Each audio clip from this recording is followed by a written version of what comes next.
Thank you, Christy. Thank you, Cynthia Reed. Thank you, everybody who made these aspects of today possible. We already have said a lot, so we really kind of envision this just as an opportunity to answer questions. And so we'll just skip right to the Q&A. No. Is that journalism? What kind of question was that? It's obviously not going to cost over $1 billion. Thank you, though. No, this is within budget. I made that point out there. That's why we brought in construction managers, Flintco and Mortensen. That's a really novel, compared to previous public projects, novel approach that we have them at the table. And that allows us to have a lot more confidence. They do this for a living. I don't know if you have a background in construction, but we have people who are professionals who have certainly obviously we can't control some things, right? But as far as like today's environment, no, we feel very confident. Steve.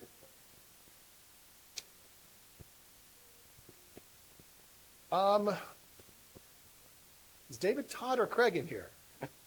So that's a great question. I know at some point we get obviously officially presented some of this. Do you want to kind of step to the front of the room and like talk about that aspect of it, the public approval process for different, I know there's like a lot of different stages to a design process, and this is just sort of the conceptual stage.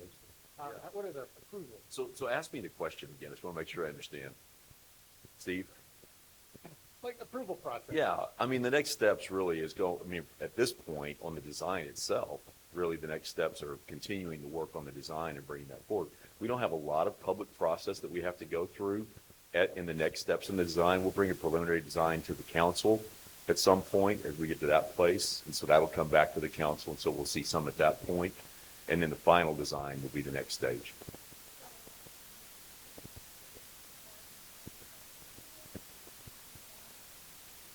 These designs are moving forward. We'll bring, I don't know the exact timing, but we'll bring the preliminary designs next to the council. I don't have the exact timing on that.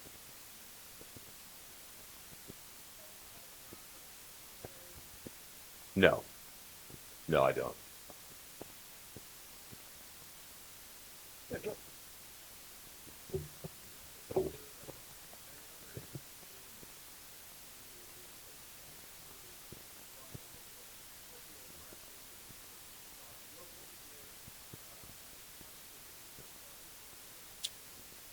So yeah, actually, I read my last couple of State of the City addresses in the last week because that's sometimes a good exercise to prepare to write this one.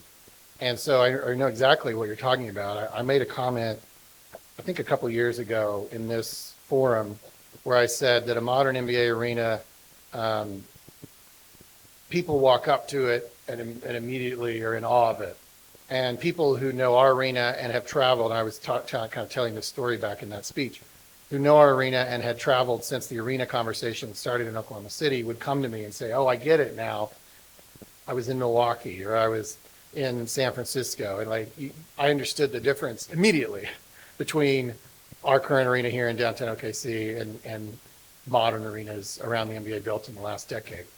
And so, yeah, certainly achieving that would have obviously been a goal, and absolutely. I mean, I think it has that grandeur. I think it leaves that impression. You certainly, whether it's its size, whether it's its materials, whether it's just its simple beauty, you immediately realize this is not a small town arena. This is the arena befitting a top 20 city. This is the arena befitting an NBA city. This is the arena befitting a big league city. And so to answer the part of your question about my first impressions upon seeing it, I have always been struck by its beauty. It's the fact that it simultaneously is cutting edge, but it also feels classic. I think that's important. I think there's a lot of, I'll never name names, I suppose, in a forum like this, but I think there's arenas and stadiums out there that are cool, but like you really wonder how quickly is this going to become dated? And though I can't confirm because I don't really know how tastes will evolve, whether this will become dated, I sure don't feel like it will. It has a timeless classic quality to it, which certainly when it's a publicly funded arena, you want that, right? You want it to be, I hope that this lasts as long from a visual standpoint as possible. And I certainly think it has that. And yet it doesn't look like an old arena or something. I mean, it has I think there's just elements of it that also strike you as modern and strike you as sophisticated. And yet it's beautiful. It really kind of evokes, I think, a performance hall. I think it's, on some ways less an arena than it is something you might go to see a piece of art, a ballet or an opera. And I think all of that's an amazing thing for our city to achieve. I just think it will clearly be, and I knew this from the moment I saw the initial design and renderings, that this would be a building that will define our city. It is a statement piece for our city. And I really think it will be one of the most beautiful arenas of its kind, not just in the United States, but in the world. I mean, I think people who care about such things will know this arena. And that's really an amazing step forward from where we are today. Yes, sir.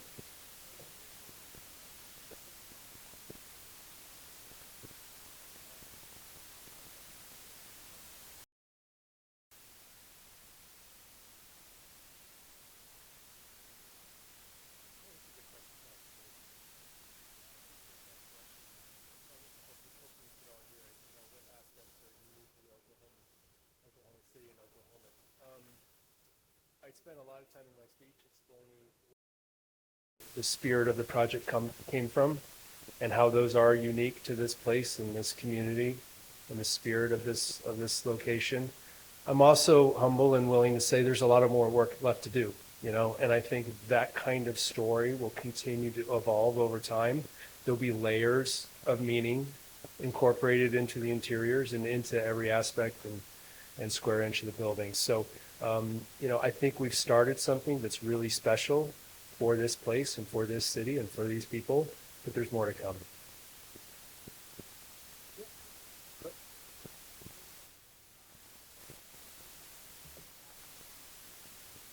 Like seating capacity of the bowl. Well, here's what I'll say. I mean, something that's worth noting as I lead up to the answer on that, on the bowl, that I think you can see in the video if you spend a lot of time in arenas, as I know you do. It is much more intimate, right? The fans are closer. If you go into our current arena, you have to remember it was really designed for hockey. And so the ends especially are very flat. If you stand at center court, halfway up the rows, you'll look to your left and your right and you'll realize they're very flat. Now, unless you see something like you just saw in that video, you may not realize that there's a different way to do it. But there very much is. And, that bowl was not like a cookie cutter, like B-roll he threw in, to this video. That bowl's been designed already, right? And so there's definitely a very intentional effort to bring the fans closer. And, for the reputation that we've now gained in this sports world for our fans, that's great. I mean, really, I would presume that makes it louder.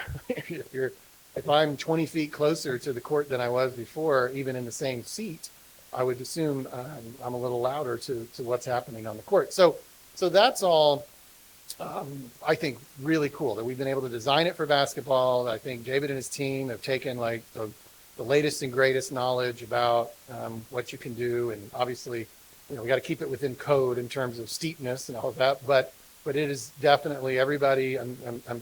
These hands are representing, Loud City and the second, pulling everybody a little closer all around the arena.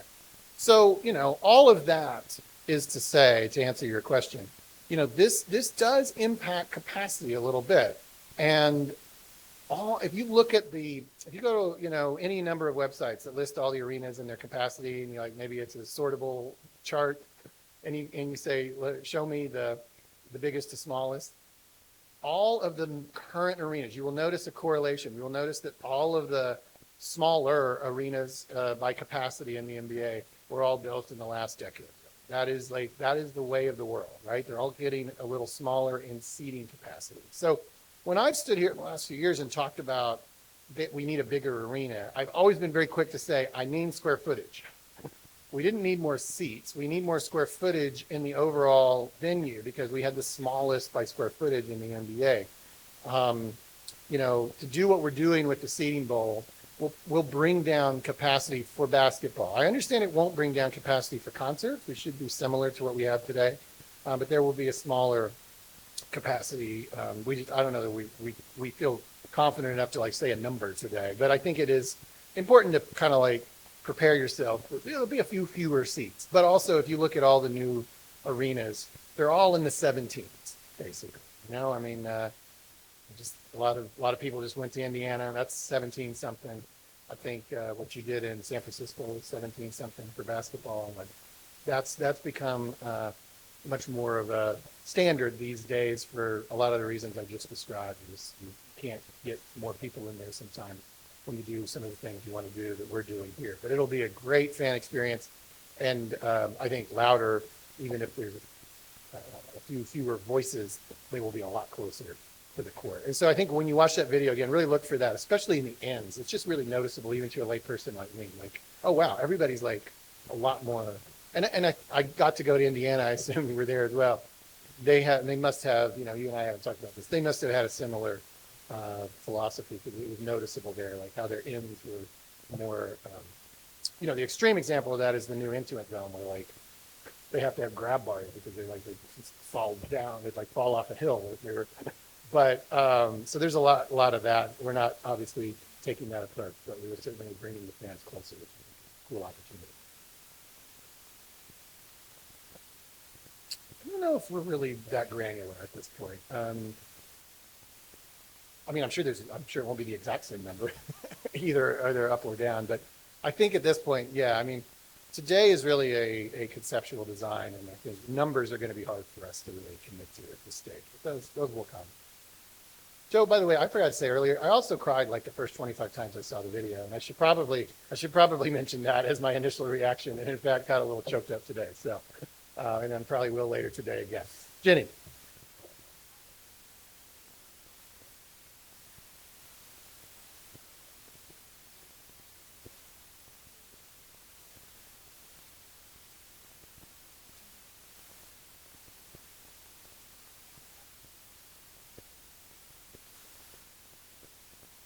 I think we'll have. I want David to answer this, but I want to say real quick. Do you understand how crazy it is for a city to unveil the conceptual design of a new arena 3 weeks after it wins an NBA championship? The world may read these articles you're writing tomorrow and go like, well, I guess when they won the championship, they thought we should probably build a new arena for this great team. Obviously it's not that simple, and obviously we've been working at this for years. So the serendipity of all that timing is really remarkable.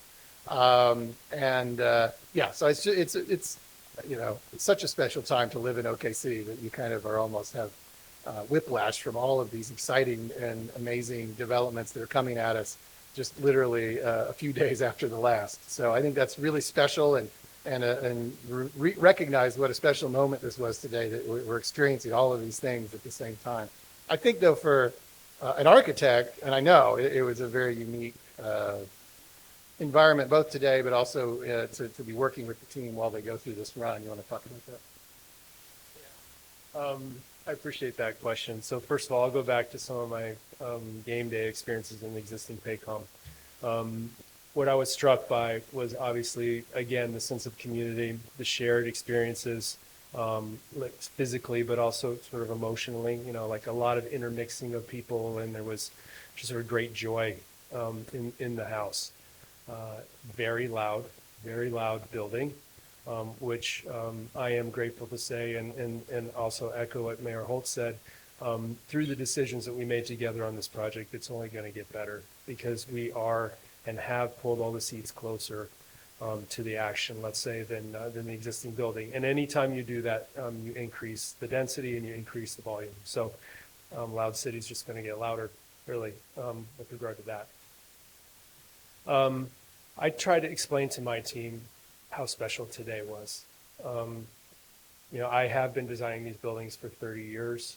I've gotten to see and be a part of a lot of unveilings. Nothing like this, though. Sometimes a project of ours will get leaked to the press, sometimes intentionally leaked, by the way. Sometimes it's just an email that goes out to the press with a one pager. Here's our project. Sometimes, if we're lucky, it's a press release, and there's actually a press conference. There's actually a meeting. It is never something like this, and certainly never something like this followed 3 weeks after a championship has been won. So for me, this is 30 years in the making for me. And it'll never happen again. I'm just pretty sure that's the case. So you guys do it right here, that's for sure. I will say, you asked me one last question. What's it like to be working with the team as they go through the championships? Wonderful, exciting, and also sort of difficult because they were a little distracted for a while. Rightly so. And so we managed. They gave us all their good time when they had it, and then we had some quiet time when they were focused on winning. So it's been an incredible journey, and I kind of don't want today to end. I don't know if you had the opportunity to see David, but he and I both were not watching the video. We were watching the crowd. That was what a cool thing for somebody of David's talent to get to see 1,500 people experiencing that special project all at once. That was definitely a cool moment. By the way, you made me think, David, with your response about the process ongoing during the playoffs. There was a meeting we had scheduled the day after Game 7 with the Nuggets. That meeting was going to happen either way. I just remember we're all like, thank God we won that game. This would have been really depressing, because the season would have been over at that point, and we'd still obviously have to work on this project in kind of just a different emotional state. But obviously we were able to sustain an excited emotional state all the way through this design process. Any other questions? Yeah. David wants this to last all day, so don't anyone feel shy. He wants to stay on this stage forever.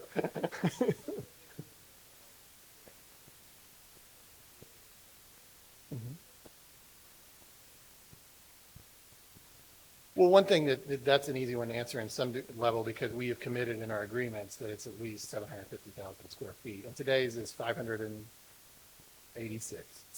So we've put in writing and publicly that it's at least 750,000 square feet. So, which puts it by no means the largest arena, but it certainly puts it more in the more middle of the pack, respectable place. And it's literally dead last right now.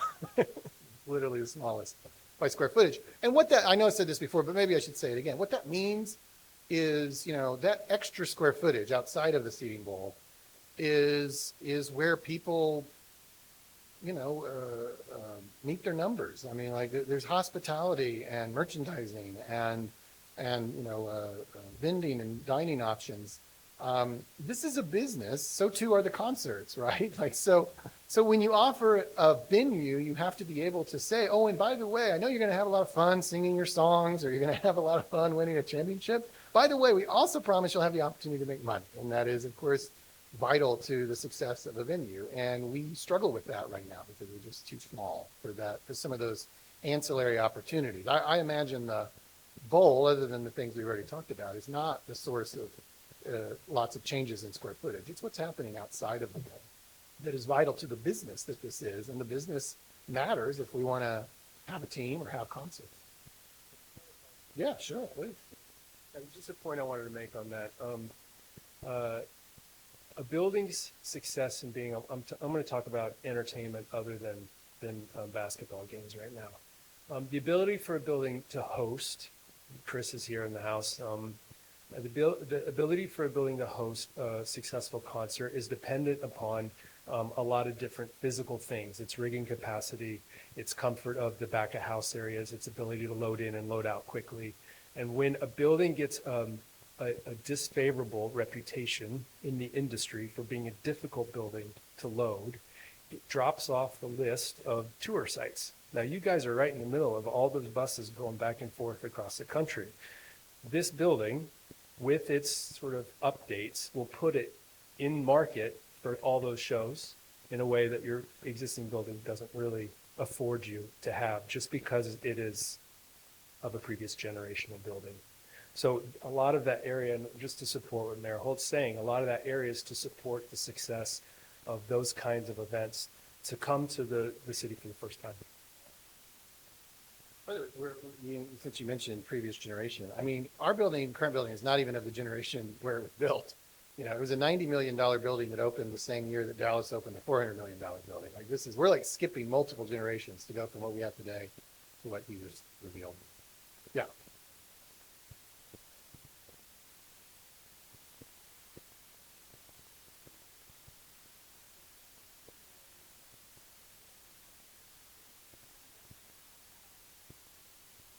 Well, it evolved for us, first of all. I really hate taking all the credit because my team is really exceptional. And it came through dialogue again from listening, and then understanding or sort of imagining what that would be. I will tell you the way I remember it is that the circle came first, this idea of a pure circle, something without sides, something that is sort of balanced, something that is unpointed and sort of equal in the way it presents every different facade. We thought that that was a really important and powerful gesture. In the same way a wedding band is the same gesture for a marriage, right? This has to do with that kind of symbolism. And so we did sort of come to the circle first. And as we came to the circle, then we had to really quickly understand how that would work, and we began to sketch it out. And as we sketched it out, I remember that, there's always a moment where you have to decide whether you're going to put all the toilets and food amenities and all the supporting areas on the outboard side of the building and have a concourse ring that runs on the inside of it, sort of with direct views down into the bowl environment, or if you invert all that and you put it on the outside. And we made a decision to pull all those amenities in tight to the bowl so that all that sound and all that energy would remain tight in the bowl.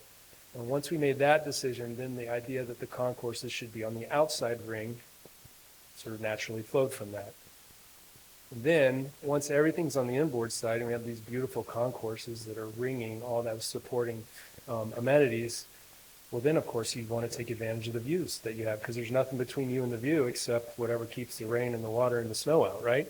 So then this idea of a sort of beautiful glass building that you could look out, and then this idea that as you looked at the building, that authenticity of what was happening inside of it, like the sincerity of that perspective, which I think is so important to the spirit of this city as well, kind of naturally flowed out of that. So it was kind of in that order, but we kept forcing ourselves to try to do something new and unique as well. And there's really not another building like this. And the last comment I want to make, which I also made mention of in my speech, was the idea that everyone's in the same space at the same time. That is very unique. Often when you take the escalator up to the upper concourse, you are completely separated from the main concourse. I mean, anyone that's been in a lot of buildings knows that to be true. Or if you're in a club space, you don't really have access or see other people in other areas of the building. You're just like contained. And I won't name other buildings by other architects, but that, for me, that sort of felt like a missed opportunity to capture what we're trying to do here in this, or wanted to do here in this project, to create everyone in the same space. So we set that glass line far enough out to where the upper concourse could become a balcony condition, 360 degrees around the whole building, looking down into the main concourse. And that really then created everyone being in the same space, the same room at the same time. And that idea of togetherness and unity and community was further supported by the design.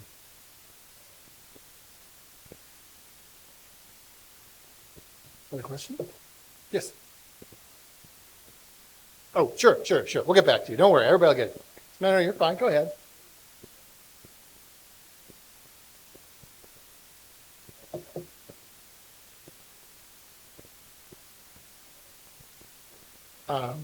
Well, first I want to say, I'm going to kind of let David answer part of that, but what I think is really cool about that is if you were watching that video for the first time, you didn't really know anything about our history, or maybe you didn't even know what currently exists in downtown Oklahoma City, you'd say, wow, that's amazing. Like they've got this whole kind of front yard for the arena. Like, is that part of the project? Or, the fact that David was able to take advantage of the existing Myriad Gardens and really make it look basically, I mean, we'll know that didn't happen at the same time, But really, to anybody else in future generations, they'll just kind of look at it, I think, as one seamless property, and it's like a bonus to this project that you're also able to throw in this amazing botanical garden right next door to it. But it's already there. We already paid for it, but it absolutely, supplements it. And there's no accident that the first time in the video, I think that David wanted you to see the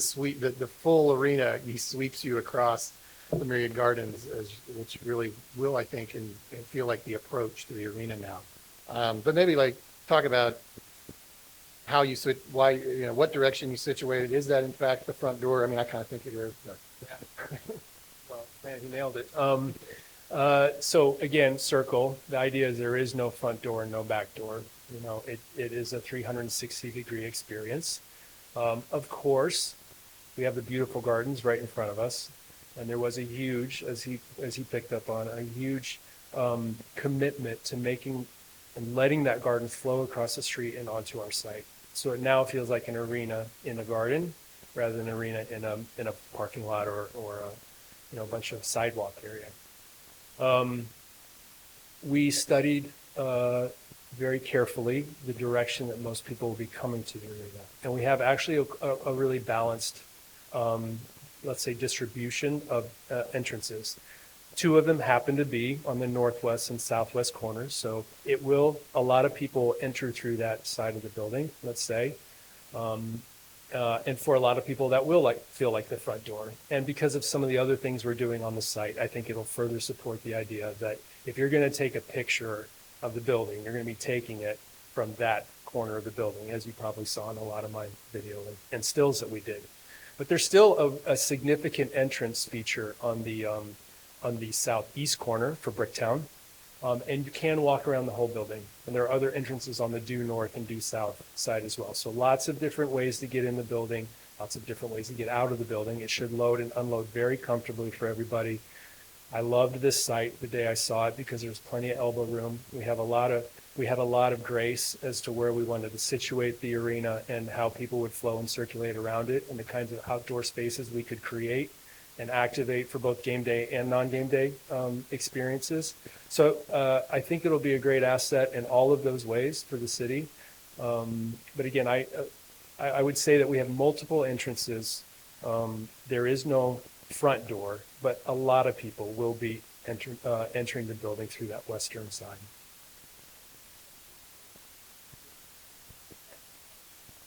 Sure.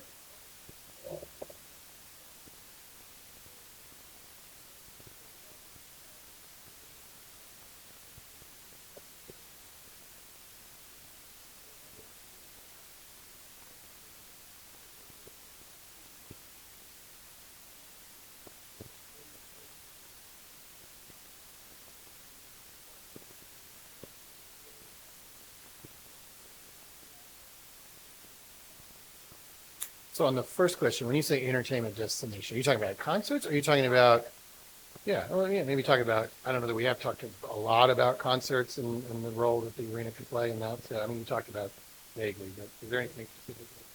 Yeah, well, specific things are consistent with, like I said, with other first-class newly built buildings that host these kinds of concert events, all right? So the weird thing about concerts is they all kind of expect an arena to do the same thing, right? They expect the scoreboard to go up out of the way because you don't want to have a center hung scoreboard right in front of the stage. So our building will do that. They want to have a big loading dock so that you can have plenty of trucks come in and load and unload their trucks quickly, get a show put up and broken down quickly so they can get on to the next show. Our building will have that. They want green rooms, star dressing rooms, crew rooms, laundry, all the things that when a crew comes in and they set up the show and they want to leave, it's about making sure that they have everything they need, that they're comfortable, that they enjoyed their experience, and they want to come back. It's just they're in a lot of ways they're just like fans. Like you just got to make sure that you nail it, right? Because and then if they have a great time hosting a show in your building, they'll want to come back, and you'll get a good reputation in the industry. So all those things have been done. Yeah, I think that was the question. I kind of thought I had another point, but that was the main thing. Yeah. And then about, we've got Dan Mahoney and Brian Burns from the Thunder in here. I mean, there's a lot of NBA requirements that I'm sure are literally in some guidebook somewhere. Um, yeah, and you consult those, right, throughout the process. Yeah. I don't know that there's any formal. There is. Okay. All right. Well, you want to talk about that? Yeah, sorry, I knew there was another point. I knew there was another point that you'd asked about, and it was about the NBA. So the NBA, of all the leagues, NFL, NHL, NBA, MLS, MLB, the NBA has the most rigorous facility requirements. They always have, and they continue to evolve those all the time. So there is actually a very rigorous document that outlines some things that you can't imagine that they would care about, but they do. And we have to meet all of those requirements. It has to do with broadcasts. It has to do with fan experience. It has to do with player experience, safety, security. The list goes on and on. So we do have a very well-documented set of requirements. This building meets all of those. And then also we have to meet with them regularly. And we have different approvals at different stages of our design for them to, let's say, give us the approval, all the way up until the very end when they will give us, just like they did at Paycom. And by the way, interestingly enough, I was working with the NBA to get the existing Paycom approved for play. That goes back a ways. But they will come and they will approve this building for play as well. And so in order to make sure that that goes smoothly, we have a really stringent approach for interim approvals.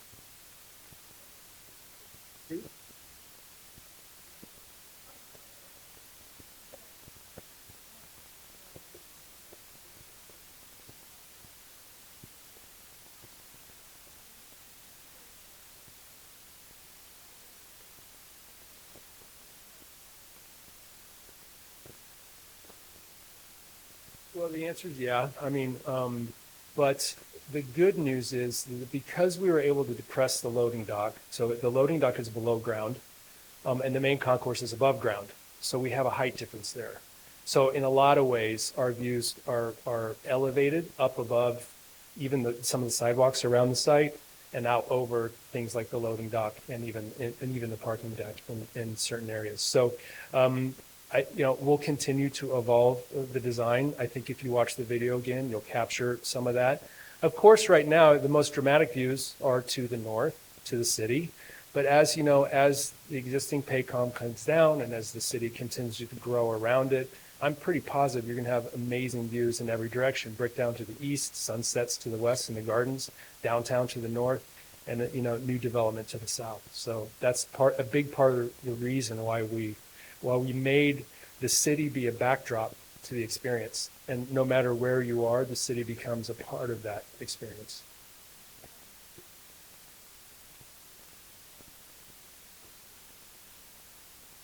Again, numbers we're still working on, but it's all in progress. You think the garage, the concept of the garage is in the video? Kind of like slow it down, pause it, see that. So, I mean, it's not 20 stories. I think we commit to something similar to what you see in the video. But yeah, numbers are still something we want to refine. Other questions? Going once. David's just going to have to go sit by himself in a bar somewhere if you don't. All right. Well, thank you all so very much for sharing this story with our city and with Thunder fans everywhere. And we look forward to continuing to bring back to the public more refinement, more detail. But it'll all happen pretty fast because we want to be opening this thing about 3 years from now. So it's been a whirlwind, and it will continue to be. Thank you all. Thank you.